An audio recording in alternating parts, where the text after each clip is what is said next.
బాధాకరమైన విషయం, ప్రధాన ప్రతిపక్ష నాయకుడు ఈ తెలంగాణ రాష్ట్రానికి కొత్త గవర్నర్గా శుక్లా గారు బాధ్యత తీసుకున్నప్పుడు వారికి శుభాకాంక్షలు తెలియజేయడానికి, వారిని అభినందించడానికి తప్పకుండా ఈ సభకు హాజరవుతారని 4 కోట్ల తెలంగాణ ప్రజలు ఆశించారు అధ్యక్ష.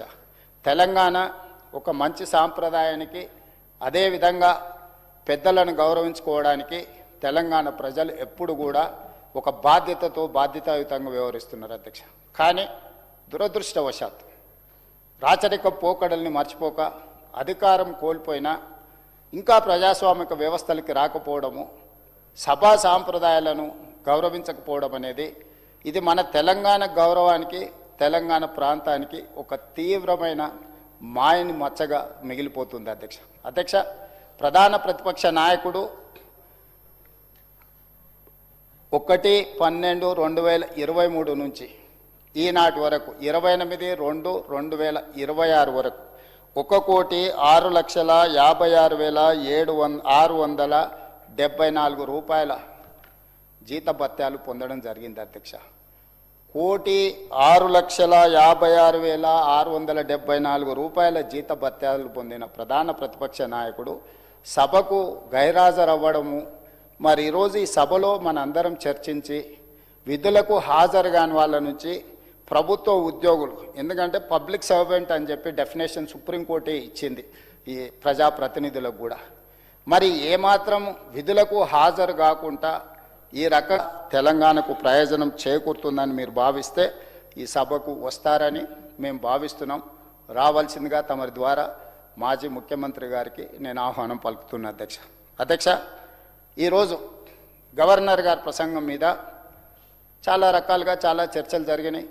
ఎక్కడైనా సూచనలు వస్తాయేమో, ఎక్కడైనా గవర్నర్ గారి ప్రసంగానికి అభినందనలు అందజేస్తారేమో, ప్రభుత్వానికి ఏమైనా సూచనలు సలహాలు ఇస్తారేమో అని చెప్పి నేను సుదీర్ఘంగా అందరి ప్రసంగాలను నిశితంగా గమనిస్తూ వచ్చిన అధ్యక్ష. కానీ అలాంటి వాతావరణం కానీ అలాంటి ఆలోచనలు కానీ నాకు ఎక్కడ మర్చుకో కూడా కొంతమంది నుంచి రాలేదు. ప్రధానంగా ప్రధాన ప్రతిపక్షం నుంచి మేము ఆశించిన విధంగా వారి వ్యవహార శైలి, వారి ప్రవర్తన లేదు అధ్యక్ష. ఈరోజు నేను ఈ సభ ద్వారా గవర్నర్ గారు ఏదైతే వారి ప్రసంగం ద్వారా ఒక విజన్, ఒక పాలసీ డాక్యుమెంట్ను, ఒక ఫ్యూచర్ యాక్షన్ ప్లాన్ను ఈ సభ ద్వారా తెలంగాణ ప్రజలకు 4 కోట్ల తెలంగాణ ప్రయోజనం కోసం ఈరోజు వారు మనకు ఒక పాలసీ డాక్యుమెంట్ను సభ ముందుకు తీసుకురావడం జరిగింది అధ్యక్ష. ఈ పాలసీ డాక్యుమెంట్ తయారు చేసే ముందు, మంత్రివర్గం ఆమోదించే ముందు, మంత్రివర్గం ఆమోదించిన ప్రసంగానికి గవర్నర్ గారు ఆమోదం తెలిపే ముందు చర్చలు జరిగినాయి అధ్యక్ష. దీనికి ప్రధానమైన కారణము గత చరిత్రను అనుభవాలుగా మార్చుకుంటూ భవిష్యత్ ప్రణాళికలను మనం రచించుకోవాలని చెప్పి మంత్రివర్గ సహచరులు అదేవిధంగా గవర్నర్ గారితో చర్చించి ఈ ప్రసంగాన్ని పొందుపరిచిన అధ్యక్ష. ప్రతి అక్షరం వెనకాల, ప్రతి అంకె వెనకాల ఒక విశ్లేషణ, దానికి సంబంధించిన ఆధారాలను, చరిత్రను అంచనా వేసుకొని భవిష్యత్ ప్రణాళికలను మేము రచించుకోవడం జరిగింది అధ్యక్ష.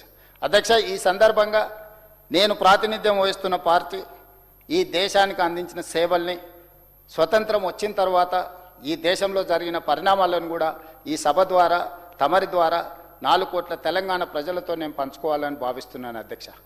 దేశ ప్రజలు రాచరికంలో మగ్గుతున్నప్పుడు, ఆధిపత్యం చెలాయిస్తున్నప్పుడు, మిగతా భారతదేశంలో బ్రిటిషర్స్ అయినా, తెలంగాణ హైదరాబాదు రాష్ట్రంలో నిజాం నవాబులైనా ఇక్కడ రాచరిక వ్యవస్థ నడుపుతున్నప్పుడు ప్రజాస్వామ్యం ఉండాలి, ప్రజలు ఎన్నుకున్న ప్రభుత్వం ఉండాలని కాంగ్రెస్ పార్టీ చేసిన సుదీర్ఘమైన పోరాటం ఈ దేశానికి స్వతంత్రాన్ని అందించడం జరిగింది అధ్యక్ష.